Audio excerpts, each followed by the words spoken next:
So, David, thank you so much for joining me today. We were chatting a little bit about the crisis we're in, and we wanted to talk about leadership.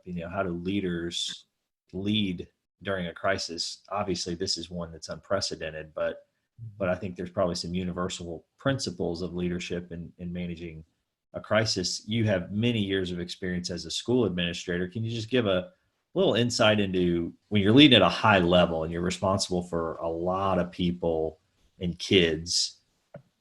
How do you plan for a crisis? What are some of those key things that you have to do? And then when you actually get in the crisis, how do you execute that? Well, that's a great question. I think one of the biggest things that I've learned through the years is that when you have something that's unprecedented like this, you're in a reactive mode. And what you want to do is you want to now uh, all react, but also be for the future proactive. And, Mhm. and that's one of the hardest things to do when you're in such a crisis of magnitude such as this one is. Uh, but leadership is about leading through the crisis and then beyond it. So now what I'm looking at from our government, from our state. I'm watching folks that are not only taking care of the immediate, but they're looking for the future. And that's really refreshing to see that as a leader, that there are some real strong leaders stepping up. But the mindset has to shift from, okay, we've reacted, we've got strategies in place, we're working on solving the problem. Now, once the problem is solved, what do we do to better this situation if it ever happened again? And that's what I think is the summary of this whole event. Uh, Yeah. yeah. Yeah. We were just talking beforehand, and obviously we're not prepared for something like this, but I think going forward, we'll have somewhat of a playbook should something of this magnitude ever happen. A lot of times in leadership, you don't always know until you've experienced it, and Yeah. so this is such a unique situation. I was curious, having worked in the school district and at the superintendent level, what are those kinds of leaders at that level right now with the responsibility on their shoulders? What are they going through? Give us a sense of what they're They're experiencing. they're they're going through a word I don't want to use, but basically, it's a very, very difficult place to be because you are responsible for, for instance, when I was area superintendent in Brevard County, we had 83,000 students in that county.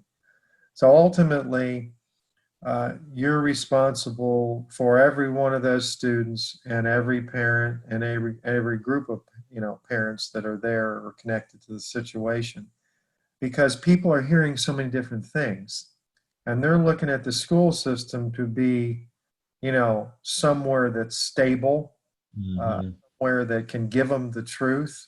Hmm. The problem is they're shifting sand. And so you've got to be very careful on what you say. Speculation is not a good thing. We were trained never to use speculation. And if you don't know it, say you don't know it. And that's kind of how we operated. And we still, you'll see superintendents on TV and they're doing incredible jobs. But the biggest problem dynamic they're dealing with right now is parents are getting tired of having their kids at home. And that's another dynamic in this. That Yeah. the school now is looked at. Yeah, we don't want them at school, but what are we going to do with them? Because I'm tired of having them at home.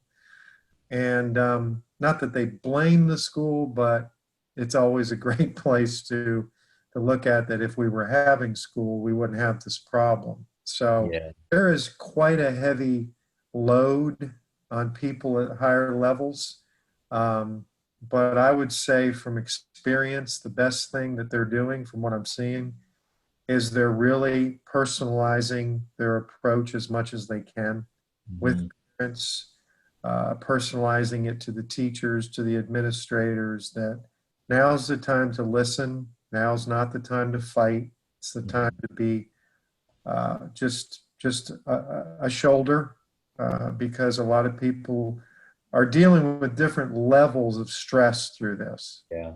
and we don't know you know what students are dealing with, or parents that have lost their job, Yep. and now the stress comes down from the parent to the student, and there's nowhere to go but the house.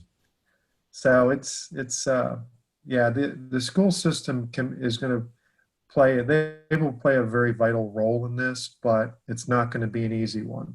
Yeah. It's going to be some strong folks. Like, I've heard a really strong message from Deborah Pace, from Osceola, that I thought was extremely well done.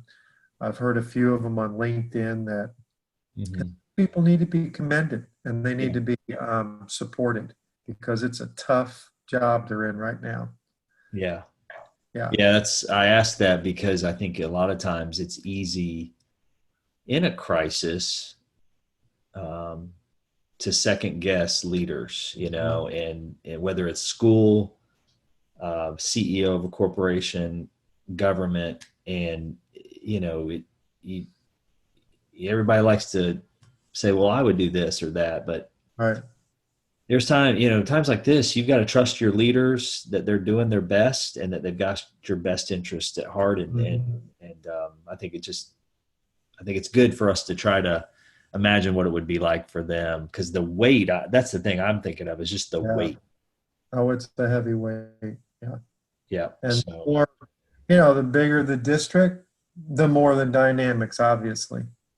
I yeah. mean, the more levels of dynamics too, because you got people under you who are suffering too. I Yeah. mean, Yeah. your assistant principals, your administrative team, your Yeah. teachers. It's quite a degree Yeah. of levels. Yeah. That's what I was going to say next was, so you've got the student side, but then think of the teachers who are Hmm. used to in-person teaching. Right. Now you've Yeah. just turned their world upside down, Oh, and, you. you know, Yeah. A traditional 5-day week, six period, the high school level or middle school, a 6-period day, that they teach. And all their classes are planned. And now they have to remodify everything to an online component, that they can still maintain somewhat of the personal touch, which is very difficult to do with class sizes that could be up to 30 students, in each class. So you figure that's 180 students a day. You know, Fortunately, at our college level, we don't have that yeah, magnitude of students. But you think yeah, of that, 180 students potentially a day yeah, that a teacher could have in a class, yeah, total. yeah. Wow. Yeah. So I think for all of us, we need to be patient, understanding, Mm. flexible, right? And whether Yeah. we're dealing with our school district, our teacher, our governor, our mayor, whomever, just to give them our patience, Right. as we trust that they're trying to do their best. Yeah. I think most people in these positions, if not, and I think most of the ones that I've heard that are really in the fight, their heart is in the fight. Now, they may be dealing with different dynamics, in different regions of this country, higher level than we are, but their heart is in the fight for the people that they, represent. And we don't know the everyday that they're going through. Yeah, We can hear it. We can maybe get a taste of it on the news, but there's a lot of everyday heroes out there right now that we're probably not going to hear about, that are doing incredible work. for sure. And you think of the leaders who are in positions of leading companies or organizations right now that financially are in trouble. And I was talking to someone just this week, a friend who let me know that they're in the hospitality industry, and said, Yeah. "Hey, um, in my company, we've laid off 80% of the corporate level people, including this person. And I just can't, again, I can't imagine And, the weight of having to let go of yeah, some people in a terrible time. yeah. Well, and I think, Jeremy, too, with this particular situation, the uncertainty. Yeah. You know, nobody wants a hurricane, Yep. but a It's, hurricane has a time limit. yep. You know, some, lasted longer, we remember from Mhm. before than others, Yep. but eventually they're going to hit the Yeah. road, go inland. Yep. We don't know what this is doing. We don't know when we'll be able to go back to normal again. Yeah. Obviously, we hope and pray that'll happen as soon as possible, but we don't know. I don't know. So the uncertainty creates another dynamic with strategic planning. How, yeah, you look at the schools, okay? April 15th, we were going to come back in. Well, that's not going to happen. Now we're looking at May 4th. Well, all that just shoves the calendar further on. And the question will be, do you just start a semester program in the summer? Or is the summer even going to be a viable option? I mean, you just don't know. So Hmm. that makes planning very, very difficult when you have this type of an uncertainty. It Yeah. does. That's what I was thinking, is this the total uncertainty um, just magnifies it that much more. So when you're laying off someone, for example, you don't know when you might be able to, say, rehire them. You can't really set any expectations. Right. Yeah. You don't know. So, So what would you say then, as a lead, from a leadership standpoint, to any, whether I'm running, the government or a city or a small business, what are some of those keys you think for a leader that they can, what do they need to do well during a crisis, whether again it's a small crisis or something of this magnitude that we've not seen before? That, what are some of those key principles you think for a leader? well, for a leader, you know, we measure leadership a lot of times by, do we know who the leader is? Is he visible or she? Do they care? Do they Yeah. do they listen to me? Don't always do what I want to do, but do they at least listen? Do they care about the organization more than themselves? All those ingredients. So now, what I've been thinking about a lot, with this is, how do we do that, but in a way that's now different? So the strategy of how we do that has to change. For instance, in the classes, I'm reaching out to the students. I'm not waiting for them to reach out to me. I'm checking on them. Yeah. Checking on them. I try to do it once a week with the phone or an email or whatever. Say, hey, not say, hey, you've got all these, things to do. Do them, or else your grade's going to fall. How are you doing? What can we help you with? Is there anything I can do to help you? How's your family? So, how do we personalize, build strategies to personalize when we can't see them Yeah. physically? That's the Zoom. One of the things that I was telling in our last meeting that I've really integrated with the phone that I have now, thankfully, that I don't have the old timer phone anymore, but is FaceTiming with people, with students. And it's just a great individual way to say, hey, we're still here. We're not just sending emails or, sending a bunch of assignments. Not that you're not supposed to do that either, but we care about you as a person. And I think those are very important during this time. Um, Continually building the relationship, even though you're distant from that person physically. Yeah. Uh, it's very important. I can't tell you how many students have said, gee, thanks for calling, Dr. Piccolo. Really appreciate it. You checking on us and da da da da. And I think as instructors too, we have to realize that we have to be a little flexible. This isn't the time to be dogmatic or, hey, if you don't have this in by 12 o'clock, and, yes, we want to maintain standards, obviously, but we've got to be able to understand the situation and be a little flexible with our students from every level. So those are some strategies I'm using, Yeah. that I think are working. I mean, obviously we can't see each other and Yeah. physically meet physically, but we can still communicate, which is a good thing. So you would say then for a leader, maybe just transferring some of those principles for say their employees to be more personal, more Yeah, relational, and maybe a little bit more flexible as well. yeah, right. Absolutely.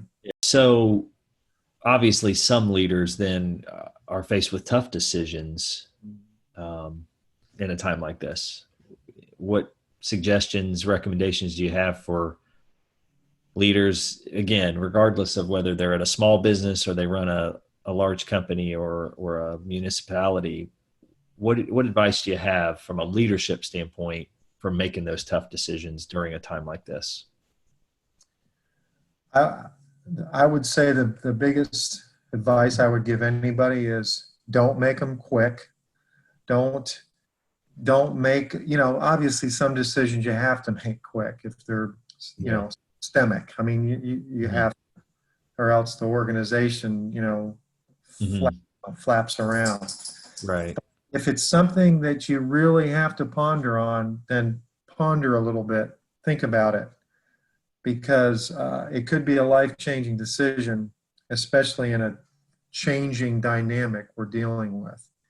And listen to people. Yeah. Listen to other people that may have heard something you didn't hear. It's not a time for the ego to run crazy. It's a time to listen and get some people around you that you trust, Mm. that you definitely are going to be honest with you, that can give you, credible information, that are sharp, that are care about the organization more than themselves, and they really care about things going forward. But listening is going to be a big one, Mm. Yeah. That's because great. That's great because advice. sometimes we catch ourselves in these type of, you know situations, as we get heroic. We want to be, I want to stand out Yeah. because this could be my mark on Yeah. history. The bottom line is that that could happen, but it's probably going to happen more if you do it the right way and listen to people, take your time, be methodical, make the decisions you have to make, because some of them you have to make. But the ones that are can be a little bit, put off a little, that are very important, maybe you want to think about those and get a little bit more input. You know, Mm. this is a tough one because it's changing. It's just constantly changing. It's a Yeah. moving target. And I was thinking about that last night when I wrote a little LinkedIn article, and I was thinking this is a real interesting situation that I think it's probably really going to test a lot of leaders. That obviously it is, but Oh yeah. who really withstands it at the end? Yeah. Yeah, Agreed. Yeah, no, that's excellent advice. And I think the key of listening and getting people around you, now's not the time mm-mm. to act like you have all the answers, and Yeah, point about ego. And we just recently did our servant leadership event, and the whole idea is, um, you know, if you've got the humility and your heart's in the right place, you're going to surround yourself with good people who can help you make wise decisions. right. They might be really tough, but man, you're trying to do the right thing and by your people and by your organization as best as you can. But there are just going to be some tough decisions. But if you get those people around you, like you say, that you trust and give you good insight, it's going to help.